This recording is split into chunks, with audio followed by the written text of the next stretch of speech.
Hello guys, welcome back to my channel coding सीखो। इस video में हम बात करने वाले हैं कि how to run C plus plus program in Visual Studio code.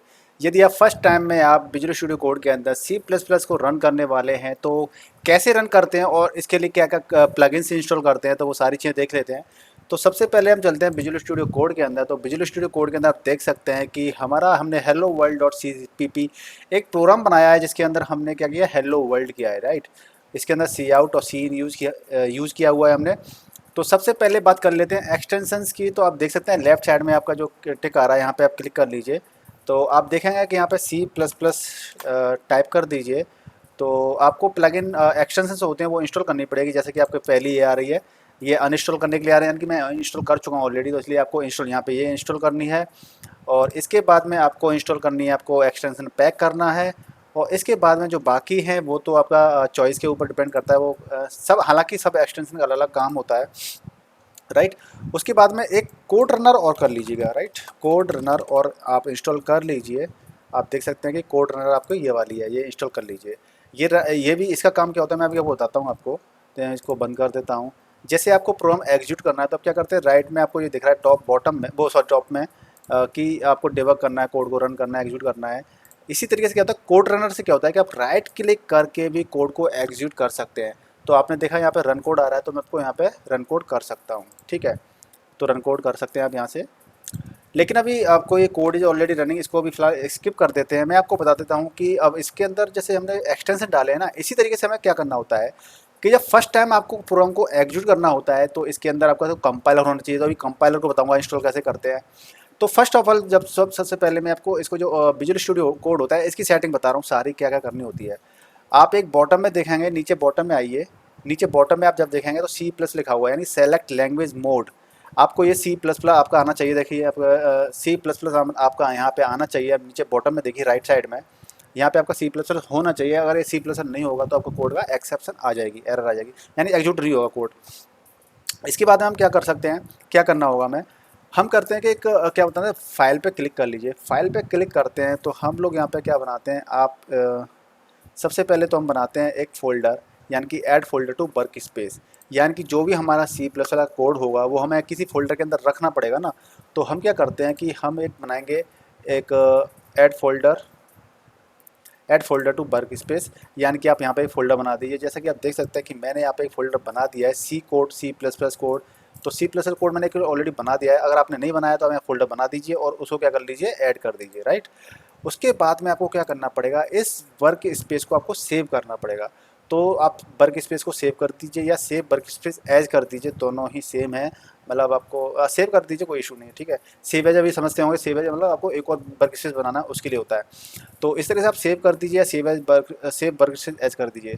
तो इतना तो आपको करना पड़ेगा। जैसे आप इतना कर देते हैं तो आप देखेंगे कि आप यहाँ पे क्लिक करते हैं एक्सप्लोरर पे, तो देखिए यहाँ पे फोल्डर बन के आ जाते हैं। जैसे आपने बनाया सी प्लस प्लस का वर्क स्पेस, तो सी प्लस प्लस का वर्क स्पेस बना दिया। और इसके अंदर आप देख सकते हैं कि मैंने array dot C P P, तो array dot E X E file बन गई है यहाँ पे। तो इस तरीके से क्या होता है, आप यहाँ पे फाइल बना सकते हो। ऐसे यहाँ पे क्लिक करके आप फाइल बना सकते हो, राइट। यहाँ पे आप क्लिक करोगे तो यहाँ पे फाइल का नाम दे दी, जो भी आप file, X Y Z dot C P P. C plus plus की एक्सटेंशन क्या होती है, डॉट सी पी पी होती है। आप इसको फाइल का नाम दे दिया आपने। तो फिर आप इसके अंदर यहाँ पे जो भी कोड करना है कोड कर लीजिए, राइट। तो इस तरीके से आप क्या कर सकते हैं, यहाँ पे आपको फाइल बनानी होती है और इस पर क्लिक कर दीजिए तो ये एक्सप्लोरर आपका हाइड हो जाएगा, ठीक है। तो अब आप बात करते हैं कि आपने एक इसको बंद कर देते हैं, आपका ये वाला था, ठीक है। अब इसके अंदर एक सेटिंग और होती है। सपोज दैट एक होता है आपका, मैं इसको कोड को रन कर लेता हूँ। कोड इज़ रनिंग, पता नहीं क्यों प्रॉब्लम आ रही है। मैं इसको दोबारा से प्रोग्राम को एग्जिट कर लेता हूँ दोबारा से, मतलब विजुअल स्टूडियो कोड को दोबारा से ओपन कर लेता हूँ बंद करके। तो मैंने इसको ओपन कर लिया दोबारा से और इसको राइट क्लिक करके मैं जब एग्जीक्यूट करूँगा, रन कोड करूँगा, तो आप स्क्रीन पे देख सकते हैं आपका हेलो वर्ल्ड आपका आ चुका है। लेकिन गाइस आप एक चीज़ देखिए कि ये हेलो वर्ल्ड जो आ चुका है वो तो ठीक है, लेकिन इसके अंदर एक आउटपुट होता है, एक होता है आपका इनपुट होता है, टर्मिनल होता है, राइट। तो आउटपुट में क्या होता है, सिर्फ आउटपुट दिखाने के लिए होता है कि आपका जो भी प्रोग्राम है उसका आउटपुट शो करना है, उसके लिए होता है। लेकिन आपका जो टर्मिनल होता है वो क्या करता है आपका, जैसे सपोज दैट आप यूजर से कोई वैल्यू डालना चाहते हैं, यूजर के थ्रू कोई जैसे कि आपको करना है कि टू नंबर्स का सम करना है। तो टू नंबर का सम करना है तो आपको ए और बी दो वैल्यूज चाहिए, तो दो वैल्यू आप यूजर से चाहिए। तो यूजर से लेने के लिए आप टर्मिनल के थ्रू ही उसको वैल्यू दे सकते हो। तो टर्मिनल पे आपको प्रोग्राम को एग्जीक्यूट करना है, तो उसके लिए हम क्या करते हैं कि फाइल के अंदर जाते हैं और यहाँ पे हम प्रेफरेंस में जाते हैं और सेटिंग में जाते हैं और यहाँ पे क्या करते हैं हम रन कन्फिगरेशन, यानी रन लिख दीजिए, आप यहाँ पे रन लिख दीजिए और अब नीचे आएंगे यहाँ पर तो आप देख सकते हैं रन कोड कन्फिगरेशन। तो रन कोड कन्फिगरेशन में आप जब आएंगे तो आपको नीचे आना पड़ेगा, यहाँ पर नीचे, और आप थोड़ा एक ढूंढना पड़ेगा कि टर्मिनल में रन करना है हमें कोड को।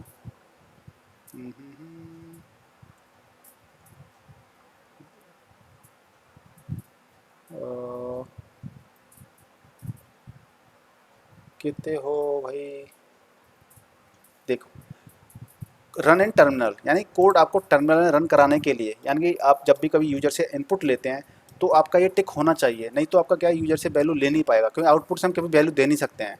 तो ये इस पर आप टिक लगा दीजिए, code runner run in terminal, right, इस पर कर दीजिए।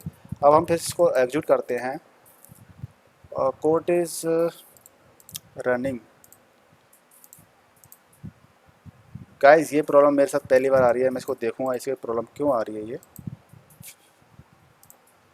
अब इसको कोड को आप रन करा के देखिए, तो कोड आप रन करते हैं तो देखिए आपके पास हेलो वर्ल्ड आ गया और ये इनपुट के लिए ले रहा है। देखिए आपका जो यहाँ पे कर्सर चेंज हुआ ना, बाइट बाइट आ गया है, तो इनपुट लेना चाह रहा है, आपने 4 डाल दिया तो इसने 4 ले लिया, राइट। अब इसने 4 ले लिया है, लेकिन कहाँ से लिया है देखिए आप, इसने टर्मिनल से लिया है। वो आपकी जो code is running, coding waiting already running कर रहा था ना, वो आउटपुट की वजह से कर रहा था, वो इसलिए कर रहा था क्योंकि आपका कोड एग्जीक्यूट हो रहा था, लेकिन आपको क्या है, आपको टर्मिनल में उसको एग्जीक्यूट करना था। क्यों?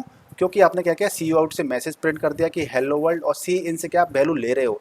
तो जब वैल्यू लेना होता है हमें, तो हमें टर्मिनल को ही सेलेक्ट करना होता है, टर्मिनल। तो टर्मिनल में आपने सेलेक्ट किया तो यहाँ पे कोई वैल्यू दे दीजिए। तो इस तरह से मतलब आप समझ गए ना क्या कहना चाह रहा हूँ मैं, टर्मिनल की आवश्यकता क्यों होती है। जब भी आप कभी 2 नंबर का सम करेंगे तो देख लीजिएगा आपको प्रॉब्लम आएगी आउटपुट से, तो आपको टर्मिनल वाली ऑप्शन को क्लिक करना पड़ेगा, तभी आपकी यूजर वैल्यू लेगा टर्मिनल से, राइट। मतलब कंप्यूटर मेमोरी, कंप्यूटर मेमोरी के अंदर आपकी वैल्यू पहुंचेगी कहाँ से, आप जब टर्मिनल से वैल्यू को डालोगे जब से। तो हमारी ओवरऑल देखा जाए तो विजुअल स्टूडियो की सेटिंग हमारी कंप्लीट हो चुकी है, यानी कि आपको इतनी सेटिंग करनी होगी। इसके बाद में चलते हैं हम ब्राउज़र के अंदर, और ब्राउज़र में आप देख सकते हैं कि ब्राउज़र में हमें क्या करना है कि हमको ब्राउज़र के अंदर हमें करना है कि मिंग डब्लू, हमें क्या करना पड़ेगा, मिंग डब्लू डाउनलोड करना पड़ेगा हमें, यानी जो कंपाइलर होता है उसको हम sourceforge.net से आप डाउनलोड कर लीजिए, यहाँ से डाउनलोड कर लीजिए आप इसको। और डाउनलोड करने के बाद में आपके पास एक फ़ाइल आ जाएगी जिसको हम बोलते हैं, एक रार फाइल आ जाएगी। रार फाइल को जब अनजिप कर लेंगे तो आप देख सकते हैं कि यहाँ पे मिंग डब्लू गेट सेटअप आपका है, इसको आपको क्या करना पड़ेगा, एग्जीक्यूट करना पड़ेगा, राइट। तो आप देख सकते हैं कि मिंग डब्लू आपका सी ड्राइव में आपका इंस्टॉल हो रहा है। देर अपेयर टू कॉपी ऑफ, मैं ऑलरेडी इंस्टॉल कर चुका हूँ, इसलिए क्या कह रहा है कि आपका ऑलरेडी आपके पास है, इसलिए पूछ रहा है कि रीइंस्टॉल करना है कि रन नाउ करना है, क्विट करना है। मेरे पास ऑलरेडी कॉपी इसकी इंस्टॉल्ड है, इसलिए मैं इसको क्या कर रहा हूँ, मैं इसको एग्जीक्यूट नहीं कर रहा हूँ, राइट। तो मेरे पे अगर है कॉपी इसकी, तो मैं क्या कर लेता हूँ, इसको चेक कर लेता हूँ सी ड्राइव पे जा कर के। तो सी ड्राइव में देखूँगा तो मैं program files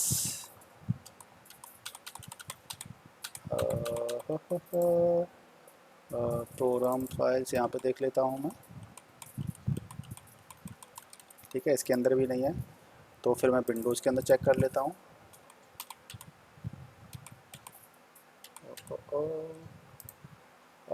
Ming W, Ming search कर लेते हैं यहाँ पे, राइट, कहाँ पर इंस्टॉल्ड है, देखिए ये रहा, ये आपका मिंग डब्ल्यू सी ड्राइव पे ये इंस्टॉल्ड है, ऑलरेडी सी पे इंस्टॉल्ड है।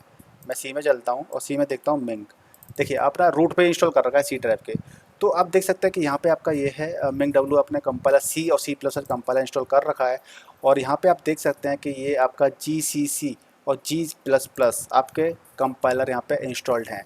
तो देखिए आप जब प्रोग्राम को एग्जीक्यूट करते हैं तो आपके पास एक पाथ होना चाहिए। आपका जब कोड को एग्जीक्यूट करते हैं तो क्या होता है कि एक्सेप्शन आती है कि कंपाइलर इज़ नॉट फाउंड, या आप जब कमांड प्रॉम्प्ट पर एग्जीक्यूट करते हैं तो बोलता है जैसे कि आप, मैं सी एम डी डालता हूँ, राइट, अभी आपको दिखाता हूँ मैं सी एम डी, और यहाँ पे मैं जी सी सी करता हूँ, तो आप देख सकते हैं कि फटल एरर आ रहा है, यानी कि मेरा कंपाइलर यहाँ पे जो हमारा सी सी कंपाइलर है हमारा सी और सी प्लस प्लस का, वो इंस्टॉल्ड है, और उसके अलावा उसका पाथ भी इंस्टॉल्ड है, पाथ भी सेट कर रखा है, इसलिए ये फटल एरर आ रहा है। नहीं तो आपका क्या एरर आता है पता है, जी सी सी आपका एरर क्या था, जैसे मैंने ये डाल दिया तो आपका आया था कि F D P is not recognise, यानी कि आपका जी सी सी आप डालते तो आपका एरर आता, G C C is not recognise as an internal और एक्सटर्नल कमांड। अगर आपका पाथ सेट ना होता तो पाथ सेट करना है हमें, पाथ को देखना है कि पाथ हमारा सेट है कि नहीं है। तो कैसे देखते हैं, तो मैं राइट क्लिक करूँगा यहाँ पे, और राइट क्लिक करने के बाद में मैं सिस्टम में जाऊँगा, और सिस्टम में जाने के बाद मैं एडवांस सिस्टम में जाऊँगा। यहाँ पर राइट में आप देख सकते हैं, यहाँ पे राइट में एडवांस सिस्टम में जाने के बाद में मैं चेक करूँगा एनवायरनमेंट वेरिएबल्स।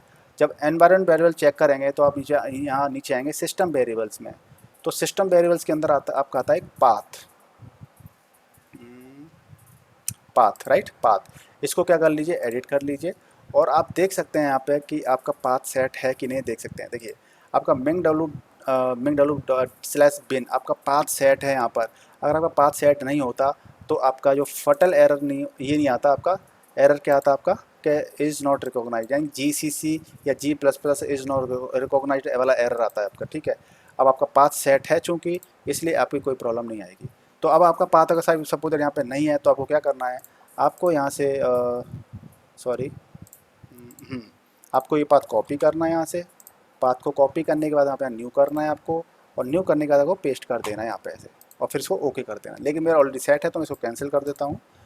तो गाइज़ आप समझ चुके होंगे कि आप इसके अंदर आपको क्या सेटिंग करनी थी। जैसे आप कंपाइलर को सेट कर देते हैं, मतलब आपको पाथ सेट कर देते हैं, तो आप विजुअल स्टूडियो कोड के अंदर कोड को एग्जीक्यूट कीजिए, या फिर आप कमांड प्रॉम्प्ट के अंदर एग्जीक्यूट कीजिए, आपके कोई एरर नहीं आएगी, राइट। इसको एग्जीक्यूट करके देख लेते हैं। तो देखिए आपका एग्जीक्यूट हो चुका है, आपने वैल्यू डाल दी कोई भी 5, तो वैल्यू ले ली इसने 5। देखिए प्रिंट आप चेक कर लीजिएगा प्रिंट करके कि सी आउट, आप वैल्यू को प्रिंट कर दीजिए, राइट। इस तरह से आप प्रिंट कर देंगे तो देखिए वैल्यू आपने दी, आपने सपोज दैट 5 दिया, 4 दिया आपने, तो देखिए 4 प्रिंट हो गया, राइट। तो इस तरीके से आपको वैल्यू देनी है, तो आप इस तरीके से इसको एग्जीक्यूट कर सकते हैं। अब बात करते हैं कि आप जब एग्जीक्यूट कराते हैं टर्मिनल से, तो टर्मिनल से हम कोड को कैसे एग्जीक्यूट कर सकते हैं, यानी कि प्रोग्राम को एग्जीक्यूट कैसे कर सकते हैं, कैसे करते हैं वो बता देता हूँ आपको। तो गाइस इसको हम टर्मिनल से कोड को रन कर लेते हैं। फर्स्ट ऑफ ऑल मैं राइट क्लिक करके इसे टर्मिनल को ओपन कर लिया। अब देखिए हमें अगर अब आपको टर्मिनल से कोड को एग्जीक्यूट करना है तो कैसे करेंगे। तो सबसे पहले हमें C++ के लिए क्या होता है कंपाइलर, G++, यानी कि आप G++ कर दीजिए, -O कर दीजिए। इसके बाद आपको प्रोग्राम लिखना होगा। इसके बाद में आपका चलता है फाइल नेम, यानी कि आप जो प्रोग्राम बना रहे थे hello world.cpp, तो इसको हमें एग्जीक्यूट करना है, तो hello world कर दीजिए आप पहले, .cpp कर दीजिए। इसको एंटर करेंगे तो आपका ओके, कुछ गलती हो गई, हमने कुछ गलती कर दी है। G++-O प्रोग्राम, हेलो वर्ल्ड की स्पेलिंग गलत कर दी हमने, ठीक है। तो हेलो वर्ल्ड की स्पेलिंग गलत कर दी है, तो इसको सही करते हैं हम, क्योंकि जो नाम हमारे फाइल का होता है वही आपका यहाँ पे होना चाहिए। तो हेलो वर्ल्ड, तो इसको एंटर करते हैं अब। तो आपका एग्जीक्यूट हो चुका है। अब एग्जीक्यूट करने के लिए बाद में आपका सेकंड कमांड आपकी रहती है कि ./hello world.exe, क्योंकि जब आप कंपाइलर से जब कोड को एग्जीक्यूट करते हैं तो आपकी exe फाइल बन जाती है। तो हम hello world.exe फाइल को एग्जीक्यूट करेंगे, तो आप देख सकते हैं आपका हेलो वर्ल्ड यहाँ पे आ चुका है, और यहाँ पे हमने दिया जैसे 5, तो आपका रिजल्ट क्या आ गया 5, क्योंकि हमने इस प्रोग्राम के अंदर वैल्यू को प्रिंट कराया था, राइट। तो गाइज इस तरीके से आप देख सकते हैं कि हमने क्या पूरा प्रोसीजर आपको बताया इसके अंदर कि C++ प्रोग्राम को कैसे एग्जीक्यूट करते हैं। और सी अगर प्रोग्राम को एग्जीक्यूट करना है तो बस आपका यहाँ पे चेंज होना चाहिए, जो आप बॉटम में देख सकते हैं लैंग्वेज में। बाकी आपका सारी प्रोसेस सेम रहेगी, क्योंकि सी कंपाइलर का ही पाथ वही होगा, C++ का कंपाइलर का पाथ भी वही होगा, जो आपने सिस्टम वेरिएबल सेट किया था ना वो वाला यहाँ से। तो गाइस मिलते हैं आपको नेक्स्ट वीडियो में, तब तक के लिए goodbye and take care. Video को लाइक और शेयर और चैनल को सब्सक्राइब करना मत भूलिएगा। बाय।